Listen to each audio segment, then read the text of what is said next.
नमस्कार दोस्तों, Tally Prime का रिलीज 3 बहुत सारे नए फीचर्स और अपडेशंस के साथ इंट्रोड्यूस हो चुका है, जिनकी डिटेल तो कुछ इस तरह से है। लेकिन यहाँ पे मेन क्वेश्चन ये है कि इन सारे फीचर्स को हम अपने बिजनेस ऑर्गेनाइजेशन के लिए बेहतर ढंग से कैसे इस्तेमाल कर सकते हैं। यही सारी बातें प्रैक्टिकली डिस्कस की हैं अपने आज के इस सेशन में हमने वन बाय वन करके। लेकिन जब कोई नई डेवलपमेंट की जाती है तो उसमें कुछ ना कुछ इशू आ ही जाते हैं, कुछ प्रॉब्लम्स भी ऑटोमेटिकली ऐड हो जाती हैं। शायद टेली प्राइम रिलीज 3 के केस में भी कुछ ऐसा ही हुआ है। यहाँ अलग अलग पर्सन्स को कुछ अलग अलग टाइप की प्रॉब्लम्स भी फील हुई हैं। किसी को GSTR 1 में प्रॉब्लम है तो किसी का GST रजिस्ट्रेशन स्टेटस भी चेंज हुआ है। हमने जब इसका प्रैक्टिकल किया तो हमें भी कुछ छोटी मोटी प्रॉब्लम्स जरूर फील हुई, लेकिन ये सारी की सारी प्रॉब्लम्स इन फीचर्स के आगे बहुत छोटी हैं।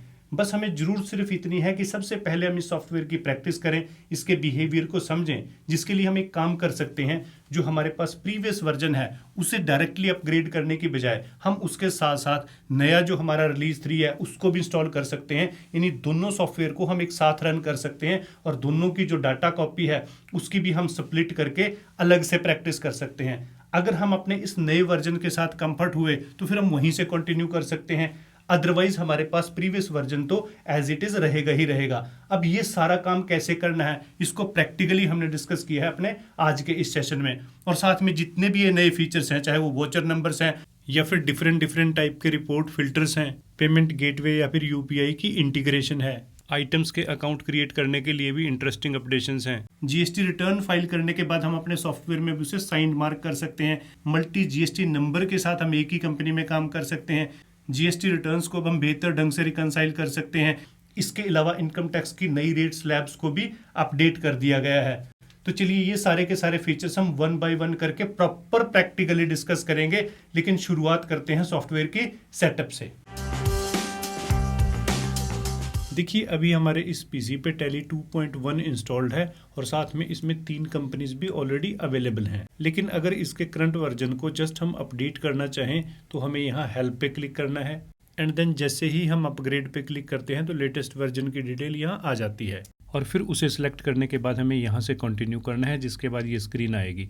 सेटअप फाइल भी यहाँ से डाउनलोड की जा सकती है या फिर हम अपग्रेड नाउ पे क्लिक करके इसे डायरेक्टली भी अपग्रेड कर सकते हैं। लेकिन जब हम ये मेथड यूज़ करते हैं तो हमारा प्रीवियस वर्जन डिलीट होकर नए वर्जन से रिप्लेस हो जाता है। लेकिन अभी हम एक डिफरेंट मेथड यूज़ करेंगे सो दैट हमारे पास प्रीवियस वर्जन भी रहे और हम लेटेस्ट रिलीज 3.0 को भी टेस्ट कर सकें, जिसके लिए हमें टेली की ऑफिशियल वेबसाइट को सर्च करके ओपन करना है और उसके बाद यहाँ डाउनलोड पे क्लिक करना है, जिसके बाद हमें 2 इंस्टॉलर दिखाई देंगे, 3.0 और साथ में 3.0 एडिट लॉग। वैसे तो ये दोनों रिलीज एक जैसे हैं, लेकिन वो सारे ऑर्गेनाइजेशन जो मिनिस्ट्री ऑफ कॉरपोरेट अफेयर्स के अंडर आते हैं, जैसे कि प्राइवेट लिमिटेड और लिमिटेड कंपनीज, उन सब के लिए एडिट लॉग वर्जन यूज़ करना 1 अप्रैल 2023 ऑनवर्ड कंपलसरी है, क्योंकि इसमें एडिट लॉग को डिसेबल नहीं किया जा सकता।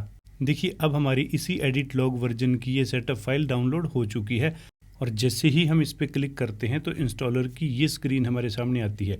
यहाँ हमें क्लिक करना है इस मोर एक्शंस पे एंड देन क्लिक करना है इंस्टॉल नाउ पे। उसके बाद यहाँ एप्लीकेशन पाथ में हमें डिफ़ॉल्ट लोकेशन भी दिखाई देगी, लेकिन हम कॉन्फ़िगर पे क्लिक करके इस लोकेशन को चेंज करेंगे, जिसके लिए हमें जस्ट यहाँ पे क्लिक करना है। उसके बाद इन डॉट्स पे क्लिक करना है। इस एप्लीकेशन को इंस्टॉल करने के लिए हमने D ड्राइव में एक फ़ोल्डर पहले से ही क्रिएट किया है जिसका नाम है tele3l। इसी को हम सेलेक्ट करेंगे, साथ में इसका एड्रेस भी हम यहाँ देख सकते हैं। अगर हम चाहें तो यहाँ से भी नया फोल्डर क्रिएट कर सकते हैं। उसके बाद हम जस्ट ओके पे क्लिक करेंगे, हमारा एप्लीकेशन पाथ अकॉर्डिंगली चेंज हो जाएगा और अब फाइनली जस्ट हमें इंस्टॉल पे क्लिक करना है, हमारी एप्लीकेशन इंस्टॉल हो जाएगी। देखिए टेली सॉफ्टवेयर के केस में लॉजिक सिर्फ इतना सा है, हम एप्लीकेशन फोल्डर को चेंज करके जितने बार चाहे से इंस्टॉल कर लें। जैसे कि अब हम यहाँ देख सकते हैं प्रीवियस वर्जन के साथ साथ हमारा एडिट लॉग 3.0 वर्जन भी इंस्टॉल हो चुका है और इसमें भी हमें वही सेम कंपनीज दिखाई देंगी, क्योंकि फिलहाल जो हमारा डाटा फोल्डर है वो सेम है। चलिए अब एडिट लॉग वर्जन के साथ साथ टेली 3.0 का जो हमारा ये नॉर्मल वर्जन है इसे भी हम इंस्टॉल कर लेते हैं एक नए फोल्डर में। लेकिन जब हम इसे भी ओपन करते हैं तो यहाँ पे भी डाटा फोल्डर हमारा वही यूज़ हुआ है, जिसकी वजह से कंपनी बिल्कुल सेम है। यानी अब इसका सिंपल सा मीनिंग ये हुआ कि सॉफ्टवेयर तो यहाँ पे हमने 3 इंस्टॉल कर लिए, लेकिन सब में डाटा फोल्डर और उसका पाथ सेम है। तो चलिए इसे भी हम स्प्लिट करते हैं सो दैट ओरिजिनल डाटा को डिस्टर्ब किए बिना हम प्रॉपर प्रैक्टिकल कर सकें। फिलहाल जो हमारा करंट डाटा फोल्डर है वो डी ड्राइव के इस टैली प्राइम फोल्डर में है। जैसे कि हम यहाँ देख भी सकते हैं, हमारी सभी कंपनीज का एक एक फोल्डर यहाँ पे अवेलेबल है। और अब हम इस फोल्डर की कुछ कॉपीज तैयार कर लेते हैं और उनको अकॉर्डिंगली हम रीनेम भी कर लेते हैं। एक का नाम रख देते हैं डाटा 3 और दूसरी कॉपी का नाम रख देते हैं डाटा 3L। यानी अब हमारे सेम डाटा की 3 कॉपी बन चुकी हैं, जो कि हमारे लिए न सिर्फ बैकअप फाइल का काम करेंगी बल्कि हम इन अलग अलग फोल्डर को अपनी अलग अलग एप्लीकेशन के साथ लिंक कर सकेंगे। देखिए, हमने टैली 3.0 का जो नॉर्मल वर्जन है वो इस फोल्डर में इंस्टॉल किया है और इसमें हमें एक फाइल मिलेगी टैली कॉन्फ़िगरेशन सेटिंग की। और जब हम इस पर क्लिक करते हैं तो ये नॉर्मल वर्ड पैड में ओपन हो जाती है।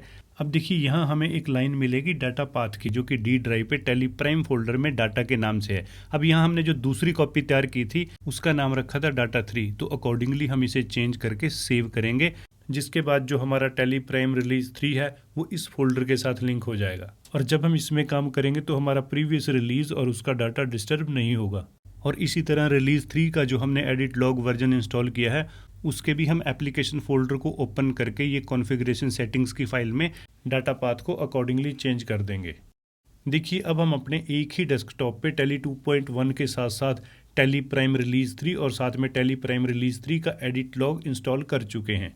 और डाटा फाइल की भी हमने कॉपीज तैयार करके इन सभी वर्जन्स के साथ अलग अलग लिंक की है। यानी अब अगर हम टैली प्राइम रिलीज 3 में काम शुरू करते हैं तो उसकी वजह से हमारे 2.1 का डाटा डिस्टर्ब नहीं होगा, जिसका मेन बेनिफिट अब हमें ये मिलेगा। अगर हम टैली रिलीज 3 में कंफर्ट हुए और हमें कोई प्रॉब्लम नहीं आई फिर तो हम उसको ही कंटिन्यू रख सकते हैं।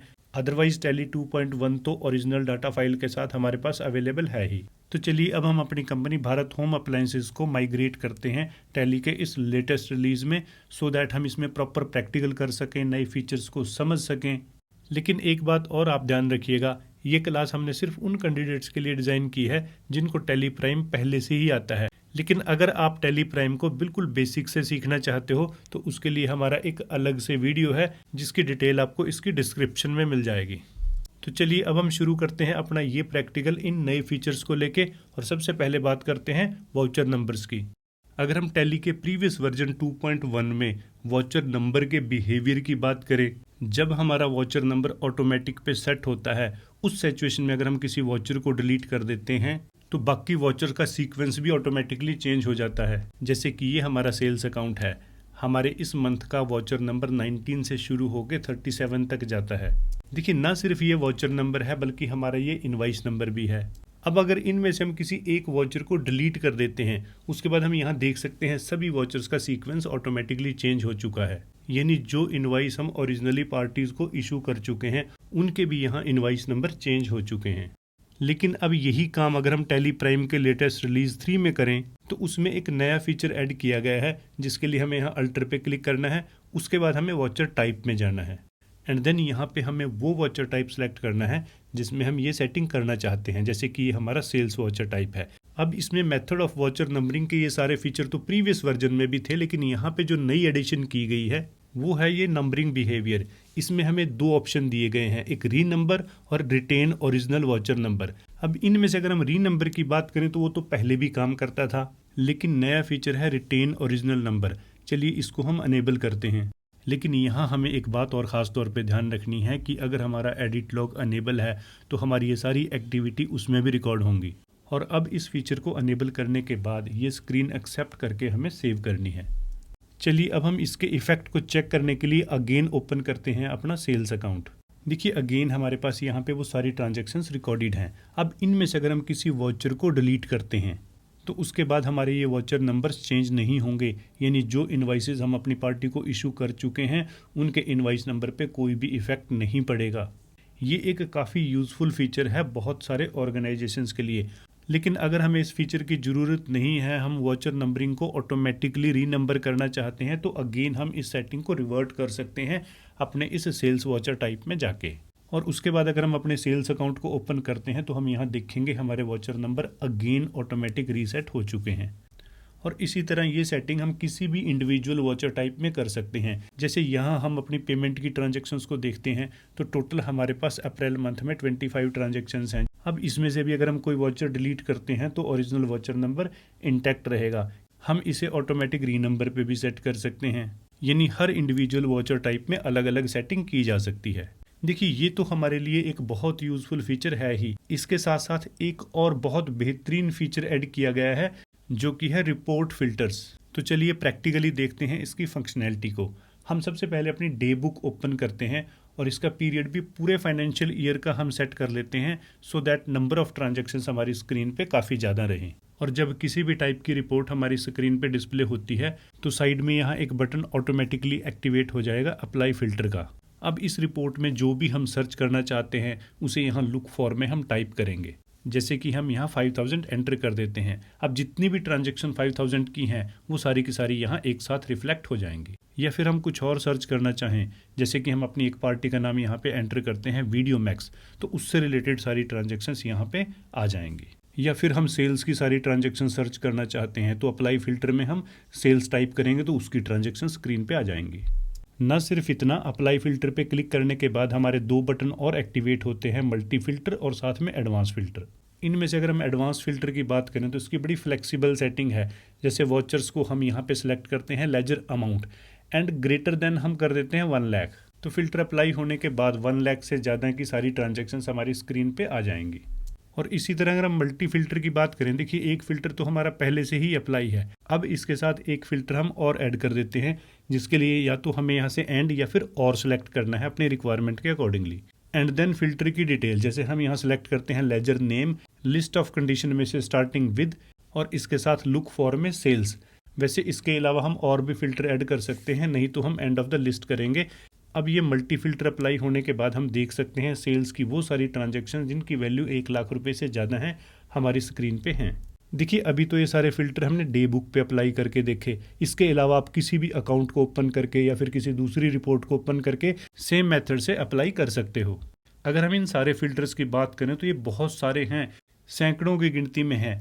इन सारों को आप खुद से बहुत ईजी वे में ट्राई कर सकते हो, इनकी प्रैक्टिस कर सकते हो। और अब हम बात करते हैं एक और बेहतरीन एडिशन की, जो कि है पेमेंट गेटवे इंटीग्रेशन। देखिए आज की डेट में 90% से भी ज़्यादा रिटेल बिजनेस ट्रेडिशनल मेथड के साथ साथ पेमेंट गेटवेज यूपीआई के जरिए पेमेंट को एक्सेप्ट करते हैं। इवन छोटी से छोटी दुकान पे भी हमें इस टाइप के यूपीआई स्कैनर देखने को मिलते हैं।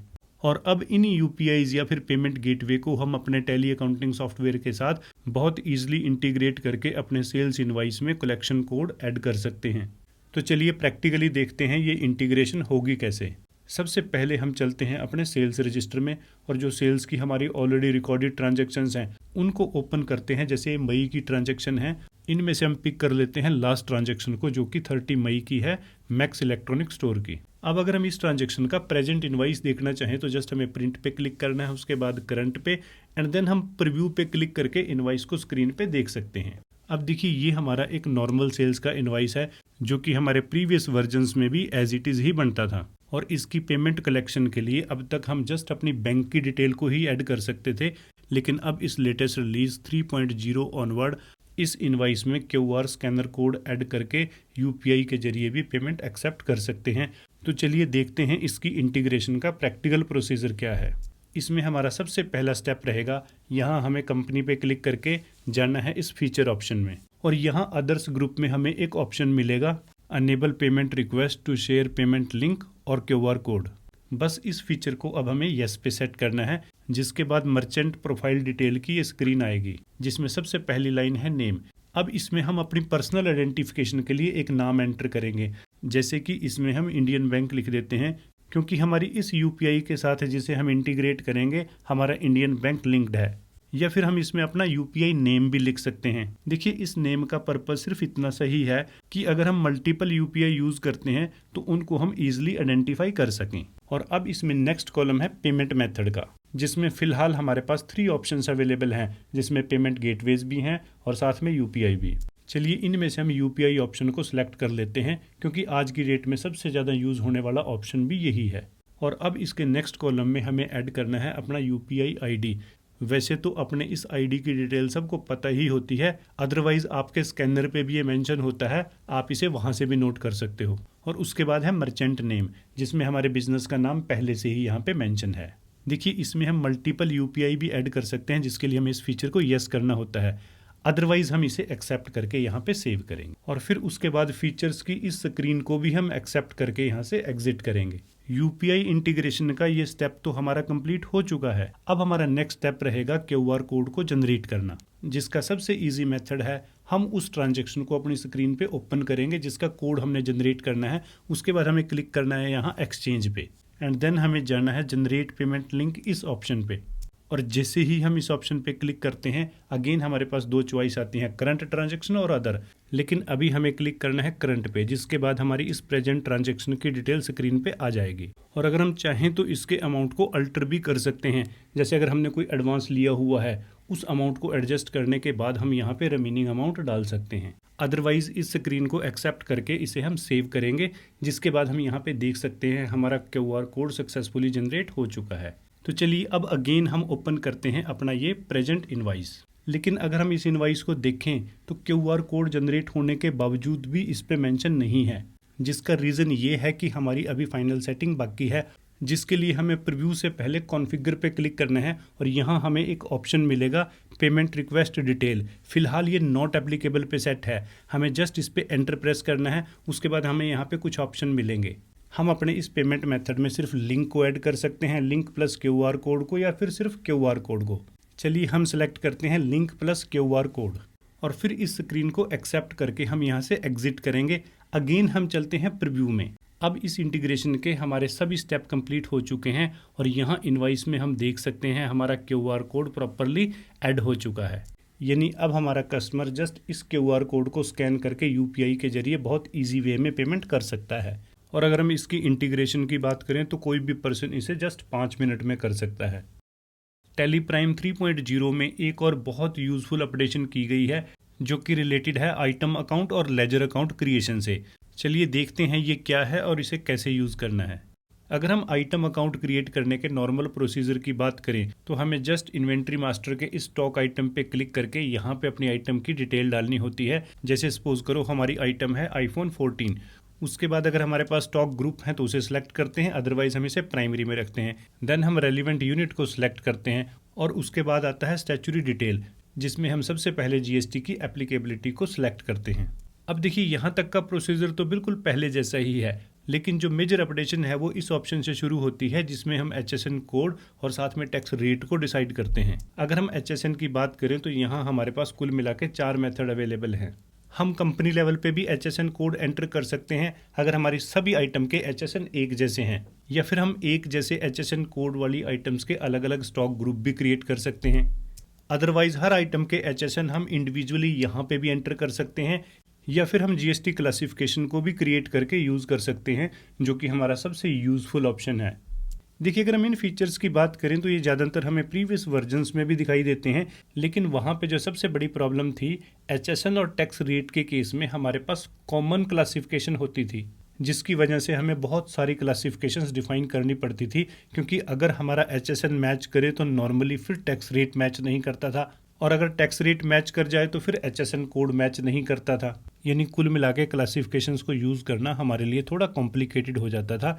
लेकिन इस नई रिलीज में हम HSN के लिए अलग क्लासिफिकेशन डिफाइन कर सकते हैं और टैक्स रेट के लिए अलग। और अगर हम HSN के केस में क्लासिफिकेशंस यूज़ नहीं करना चाहते तो आइटम के HSN और साथ में उसके डिस्क्रिप्शन को हम यहाँ पे मेंशन कर सकते हैं। और अब इसी तरह ये सारे के सारे ऑप्शन हमें GST टैक्स रेट में भी अलग से मिल जाएंगे।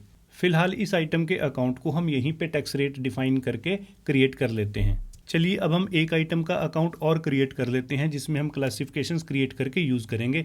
हमारी इस आइटम का नाम है आईफोन 14 प्लस। इस आइटम को भी हम अपने प्राइमरी ग्रुप में ही रखेंगे। यूनिट हमारा पीसीज रहेगा, GST एप्लीकेबल रहेगी। और अब इस आइटम के HSN को डिफाइन करने के लिए हम जाएंगे यूज GST क्लासिफिकेशन के इस ऑप्शन में। देखिए यहाँ पे जो ये पहले से ही क्लासिफिकेशन अवेलेबल है इनको हम प्रीवियस वर्जन में यूज़ करते थे, यानी ये कॉमन क्लासिफिकेशंस हैं HSN और टैक्स रेट की। चलिए अब हम एक नई क्लासिफिकेशन क्रिएट करते हैं जिसका नाम भी हम मोबाइल फ़ोन ही रख लेते हैं। और अब इसी क्लासिफिकेशन में हम इसका HSN भी एंटर कर देते हैं, डिस्क्रिप्शन भी, और साथ में GST टैक्स रेट को भी यहीं पे डिफाइन कर देते हैं। और अब जैसे ही हम इसे सेव करेंगे तो यहाँ पे ये ऑटोमेटिकली सिलेक्ट भी हो जाएगी। और अब GST टैक्स रेट के केस में भी हम इसी क्लासिफिकेशन को यूज़ कर सकते हैं क्योंकि यहाँ टैक्स रेट और HSN दोनों मैच करते हैं। लेकिन अगर इस आइटम के केस में HSN कोड और टैक्स रेट एक साथ मैच नहीं करते तो हमारे पास ऑप्शन अवेलेबल था अलग अलग क्लासिफिकेशन को यूज़ करने का। चलिए अब हम टैली प्राइम के इस लेटेस्ट रिलीज 3 में GST से रिलेटेड कुछ ट्रांजैक्शन रिकॉर्ड करते हैं और साथ में उनके इफेक्ट को GST रिटर्न में भी चेक करते हैं। सपोज करो हमारी इस ट्रांजैक्शन की डेट है 15 जुलाई और हमारी ये सेल्स की ट्रांजैक्शन कैश में है तो उसे हम सेलेक्ट करेंगे। साथ में यहाँ हम पार्टी का नाम भी मेंशन कर सकते हैं। और अब यहाँ सेल्स का अकाउंट सेलेक्ट करने के बाद हमारी आइटम का नाम आएगा जो कि iPhone 14 है, साथ में इसकी क्वांटिटी, रेट एंड देन क्योंकि ये हमारी लोकल ट्रांजैक्शन है CGST और SGST हम इसमें ऐड करने के बाद इस ट्रांजैक्शन को सेव करेंगे। चलिए अब हम एक ट्रांजैक्शन और रिकॉर्ड कर लेते हैं जिसकी डेट है 16 जुलाई। यहाँ पे हमारा पार्टी नेम है मैक्स इलेक्ट्रॉनिक्स और फिर सेल्स अकाउंट को सिलेक्ट करने के बाद आइटम है iPhone 14 प्लस जिसकी क्वांटिटी 1 पीस है, रेट 60,000 है और क्योंकि ये हमारी इंटरस्टेट ट्रांजैक्शन है तो हम IGST ऐड करेंगे। उसके बाद इस ट्रांजैक्शन को भी हम नॉर्मल प्रोसीजर के अकॉर्डिंगली सेव कर देंगे। देखिए अगर हम ट्रांजैक्शन रिकॉर्ड करने की बात करें तो ये बिल्कुल प्रीवियस वर्जन जैसा ही है। तो चलिए अब हम GST रिटर्न को ओपन करके उसमें देखते हैं कि क्या मेजर चेंज आई है।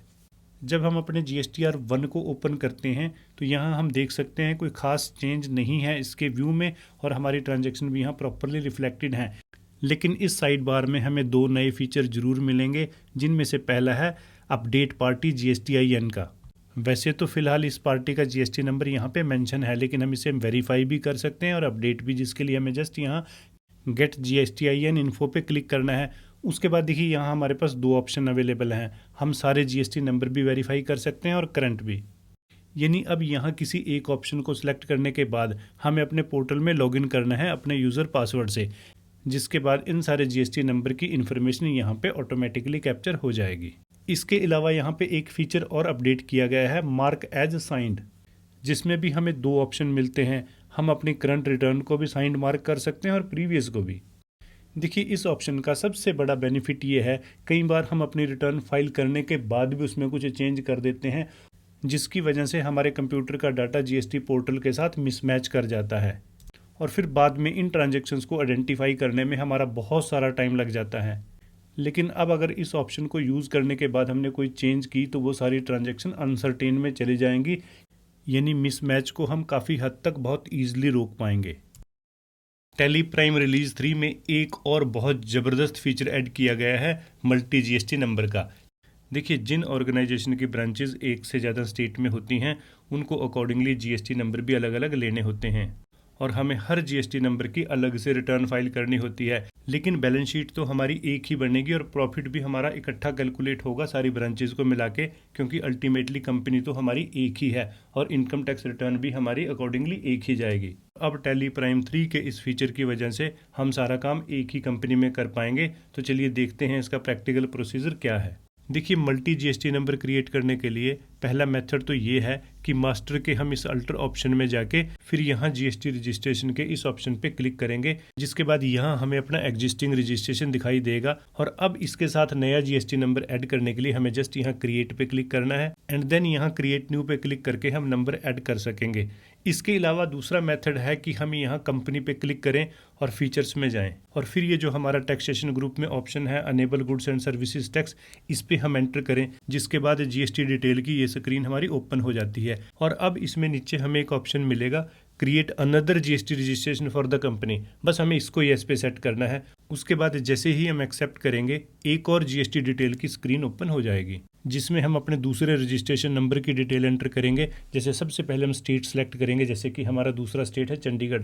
उसके बाद रजिस्ट्रेशन टाइप एंड देन हमें अपना GST नंबर एंटर करना है। GSTR 1 मंथली या फिर क्वार्टरली पे सेट किया जा सकता है और साथ में ई इनवाइस और ई वे बिल की एप्लीकेबिलिटी को सेट करके हम इस स्क्रीन को एक्सेप्ट करेंगे। और फिर उसके बाद देखिए यहाँ हमें एक मैसेज मिला है कि हम हर स्टेट की यूनिक वॉचर नंबरिंग शुरू कर सकते हैं और जिसके लिए हमें रेलिवेंट वॉचर टाइप में सेटिंग करनी होगी। अगर हम यहीं येस पे क्लिक करते हैं तो वॉचर टाइप ओपन हो जाएंगे, लेकिन फिलहाल हम यहाँ से एग्जिट करके इस स्क्रीन को सेव कर देते हैं, क्योंकि वॉचर टाइप को तो मास्टर के इस अल्टर ऑप्शन में जाके भी हम ओपन कर सकते हैं और यहाँ पे जो हमारी मेन सेटिंग है वो होगी इस सेल्स वॉचर टाइप में। देखिए वॉचर टाइप अल्ट्रेशन की इस स्क्रीन को ओपन करने के बाद हमें यहाँ कॉन्फ़िगर पे क्लिक करना है, जिसमें हमें एक ऑप्शन मिलेगा define multiple numbering for watcher series, बस इसको हमें येस पे सेट करना है। और फिर उसके बाद हमारे इस वॉचर टाइप में एक फीचर एक्टिवेट हो जाएगा, define multiple numbering series for watchers. और जैसे ही हम इसको यस करते हैं तो ये स्क्रीन आ जाएगी। अब यहाँ हमें क्लिक करना है क्रिएट सीरीज पे, जिसके बाद सबसे पहले हमारी सीरीज का नाम आएगा। जैसे हम ये दिल्ली के लिए अलग सीरीज डिफाइन करेंगे तो यहाँ हम दिल्ली मेंशन करेंगे एंड देन हम नंबरिंग बिहेवियर को सिलेक्ट करेंगे। उसके बाद देखिए एडिशनल नंबरिंग डिटेल को हम यस करके यहाँ पे ये डिफाइन करेंगे कि जो दिल्ली का हमारा इनवॉइस नंबर है वो किस सीरियल नंबर से शुरू हुआ, और साथ में रीस्टार्ट नंबरिंग में भी एप्लीकेबल डेट, स्टार्टिंग नंबर और पीरियोडिसिटी को डिफाइन करेंगे। और फिर इसके बाद हमें यहाँ पे प्रीफिक्स भी सेट करना चाहिए, जिसकी एप्लीकेबल डेट और साथ में जो पर्टिकुलर्स है प्रीफिक्स के वो मेंशन करके हम इसको सेव करेंगे। देखिए दिल्ली की हमारी सीरीज अब डिफाइन हो चुकी है। अब इसी मेथड से हम चंडीगढ़ की सीरीज भी डिफाइन करेंगे और जिसका नाम भी हम चंडीगढ़ ही रख देते हैं। इसमें हम अपना इनवाइस स्टार्टिंग नंबर 5000 रख देते हैं।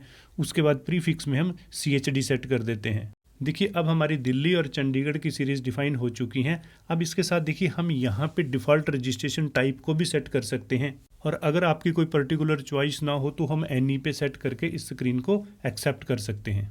चलिए अब हम अपने इन दोनों स्टेट्स के लिए सेल्स की कुछ ट्रांजैक्शंस रिकॉर्ड करते हैं और GST रिटर्न में देखते हैं उनका क्या इफेक्ट आता है। अब देखिए जैसे ही हम यहाँ सेल्स वॉचर को सिलेक्ट करेंगे तो वॉचर सीरीज़ की ये डिटेल हमारे सामने आएगी। अब हमें ये डिसाइड करना है कि हम किस स्टेट की ट्रांजैक्शन को रिकॉर्ड करेंगे।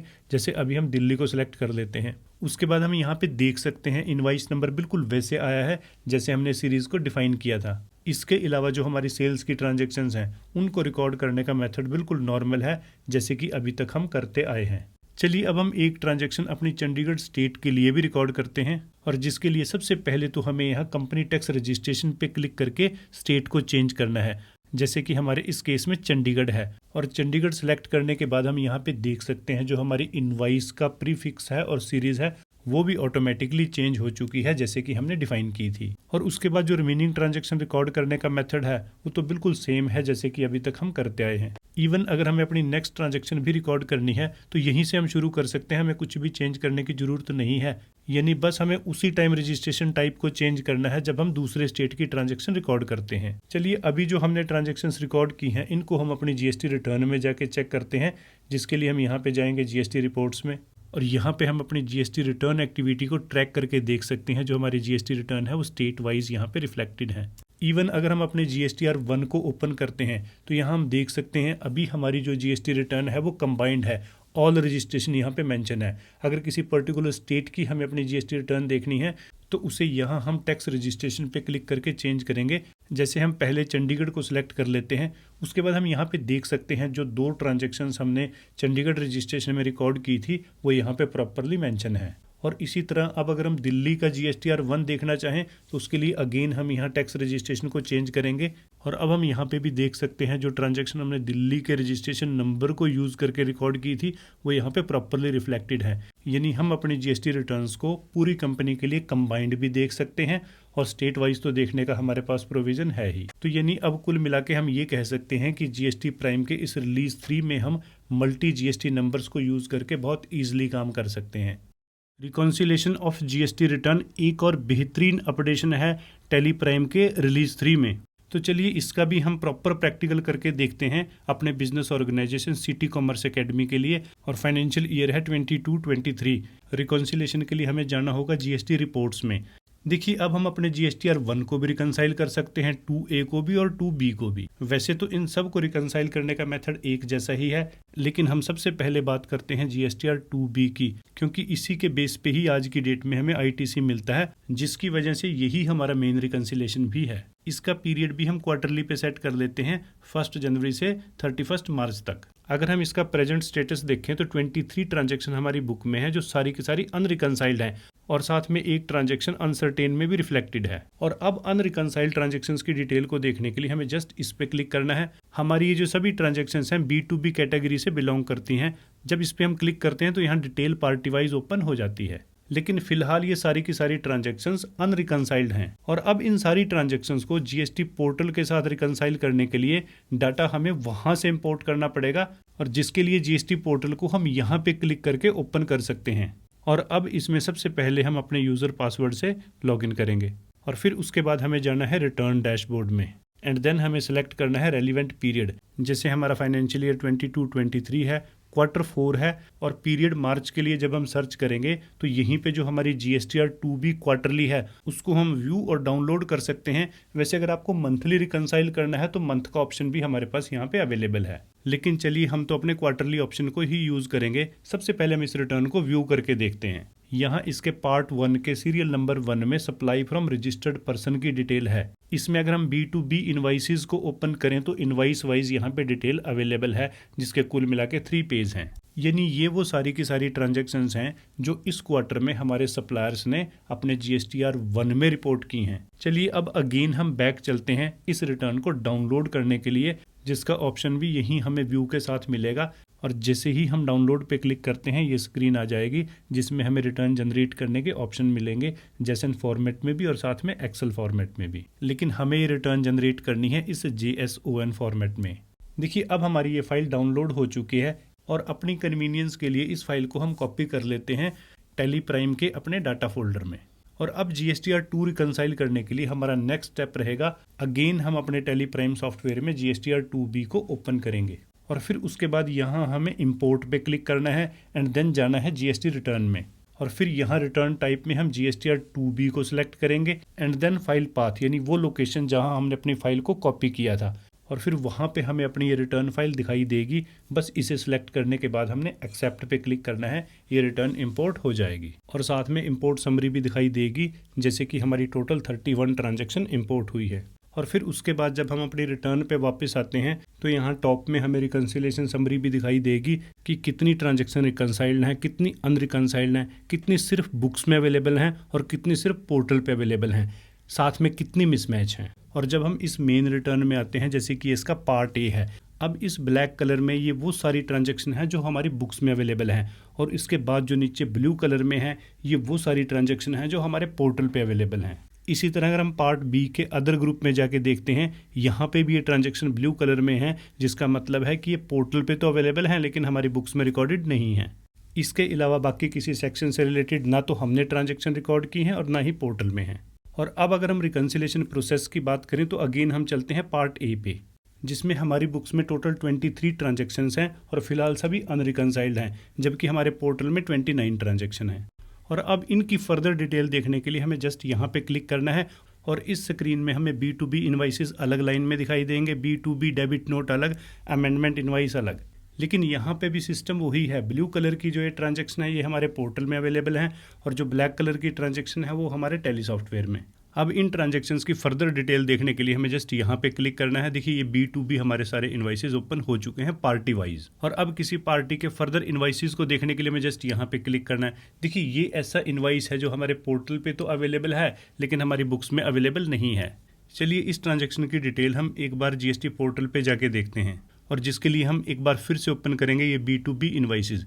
यहाँ अगर हम इस थर्ड पेज पे देखें तो इस ट्रांजैक्शन की डिटेल मिल जाएगी। देखिए अगर हम इसके इनवाइस डेट को देखें तो ये 29 नवंबर की है, जिसका मीनिंग ये है कि हमारे सप्लायर ने इस ट्रांजैक्शन को नेक्स्ट क्वार्टर में रिपोर्ट किया है, जबकि हमारी बुक्स में ये रिकॉर्डेड ही नहीं है। यानी अब इस ट्रांजैक्शन को रिकंसाइल करने के लिए पहले हमें अपनी बुक्स में रिकॉर्ड करनी पड़ेगी और फिर रिकंसिलेशन में आके इसकी इफेक्टिव डेट को सेट करना पड़ेगा। लेकिन चलिए फिलहाल हम अपने नेक्स्ट सप्लायर के इनवाइसेस को रिकंसाइल करते हैं। देखिए इसका पोर्टल में भी एक इनवाइस है और हमारे पास भी एक है। इसके अलावा बाकी सारी रिमेनिंग डिटेल भी पोर्टल के साथ मैच करती है, लेकिन फिलहाल इसका जो स्टेटस है वो अनरिकंसाइल्ड है। यानी अब हम इस ट्रांजैक्शन को मैन्युअली रिकंसाइल कर सकते हैं, जिसके लिए हम इस ट्रांजैक्शन को एक बार ओपन करेंगे।